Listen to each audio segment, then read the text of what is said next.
The treasure in the earthen vessel. The ministry spoken of in 2 Corinthians 3 is that of the New Covenant. The nature of New Covenant ministry is different from that of the Old Covenant. The focal point of this New Covenant ministry is expressed in 3 verse 18, which reads, "With unveiled face beholding as a mirror the glory of the Lord." 2 Corinthians 4 tells us what is the consequence of having this kind of ministry. It also goes further to describe the relationship between the Lord and us. This relationship is defined in 4 verse 7, where Paul declares, "We have this treasure in earthen vessels." This is a very important verse in the New Testament. The reason why ministry is laid upon us today is because we have this treasure in earthen vessels. Our outside is likened to an earthen vessel, the inside to the treasure. We do not merely give the treasure to men, we give them the treasure that is to be found in earthen vessels. Today's problem lies in our desire to beautify the earthen vessels instead of manifesting the treasure in the earthen vessels. Some hold on to themselves so tightly that the treasure is unable to break through. The principle of spiritual life is summed up in the phrase, "the treasure in the earthen vessel." We are not to mend the earthen vessel nor change the natural man by any human method. Let us not labor to the extent that the vessel is no longer an earthen vessel. It is not because one does not say anything, hear anything, and do anything that he or she is spiritual. An earthen vessel is always an earthen vessel. It is forever worth little.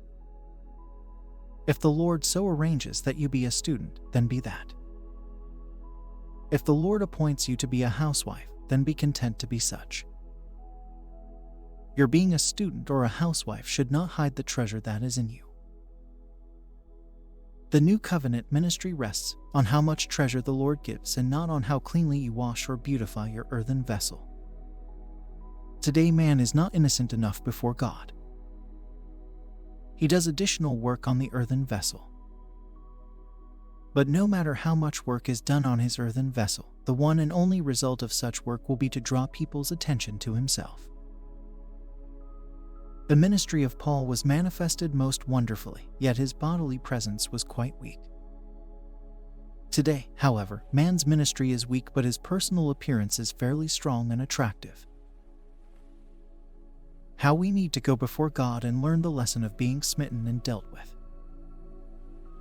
Our present need is not more outward human mending efforts. Our need instead is for people to be able to distinguish the inside treasure from the outside earthen vessel. Miss Margaret Barber was one who truly waited for the Lord's second coming. She waited daily and yearly for the Lord to return. When people came into her presence, they saw Christ. One day I was in her study and noticed that her wastebasket was full of discarded papers. She told me that she had started to write a letter in the morning, but before she finished it, she felt uneasy within herself. So she threw it away. She continued to discard her writing paper till the basket was full. And the letter was still unfinished. This demonstrates how she lived before the Lord. Outward piety does not help in making a good Christian. Only that which the Lord has wrought in you is accounted as worthwhile. It is futile in attempting to be a Christian outwardly. All such efforts must be discarded. It is inward and not outward learning which makes a Christian.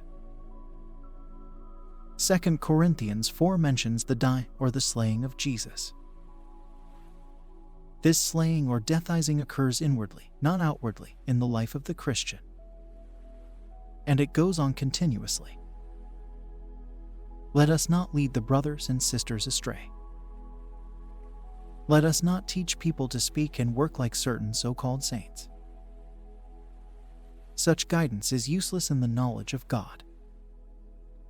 If the counterfeit is present, the real will not come forth.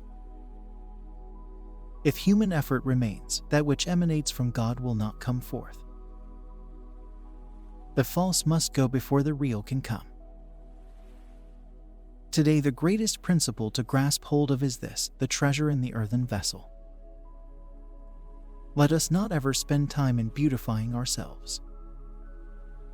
It is wrong to indulge ourselves. It is equally wrong to decorate ourselves. God has no desire to adorn our earthen vessels. His thought is to cause the treasure to shine through such vessels.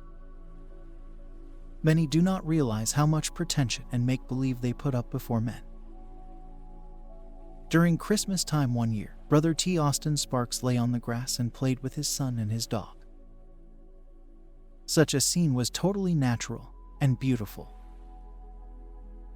But many seem to have had their earthen vessels burnt by fire. In meeting them, people feel as though there is something unnatural and even frightening about them. They pretend to such a degree that even their voice and speech seem to change before men. Such outward dissimulation is altogether useless. The salvation of the Lord is in manifesting Christ before men, in presenting to them the Lord who is within us. We are not to draw people's attention to the earthen vessels. If we do, the one who is hurt most will be ourselves. No, we are to draw people to notice the Christ within us, for he is the treasure. The Son of Man came eating and drinking, but today's rule for some of us seems to be to neither eat nor drink. By being a little unnatural, strange, or somewhat mysterious, we think we become spiritual. Yet we read in the scriptures that a prophet is not without honor, save in his own country and in his own house. This is because in his native land all know a prophet's kith and kin. Hence, there is nothing mysterious about him. True ministry is inward. Though a person may receive the deepest work of God in his life, that person can still be readily approachable by other people. Evan Hopkins was the theologian of the Keswick movement. He preached especially on consecration and sanctification. He had a marvelous gift of drawing rabbit's ears. He frequently drew all kinds of rabbit ears to amuse his children and grandchildren. In the eyes of men, he may not have appeared spiritual. But God used him mightily to preach the word of holiness. God has not sent angels to preach holiness. Instead, he uses ordinary men to do the preaching. In the Gospels, we read how the Lord instructed the disciples to become as little children. Little children are not pretentious. Let us never pretend to be what we are not. Natural innocency is quite different from spiritual innocency. The more we truly know Christ, the simpler we become. Human ways will only make us more complicated. A carnal man has little inside. In fact, what he has outside is far more than that which he has inside. And because he has so little inside, he puts up a formidable facade. This is self-deceiving. A big brain or a strong emotion is nothing unless the one or the other is added to a strong and solid spirit. Man's head occupies 1/7 of his entire body. If his head were to occupy 1/3 of his body, he would look very ugly. The same is true in the spiritual realm. Someone may have a good mind, yet if his thought becomes too strong and opinionated, he will not look good to others. But if it is joined to a strong spirit, the person turns out fine. The member of our physical body which projects itself the most is the nose. If a person bumps into a wall, his nose strikes it first. The strongest part of our inner being should be our spirit. We should have a good, strong, and disciplined spirit so that when people touch us, they will touch our spirit first and foremost. If what they touch instead is our learning or temperament, we fail in spiritual ministry.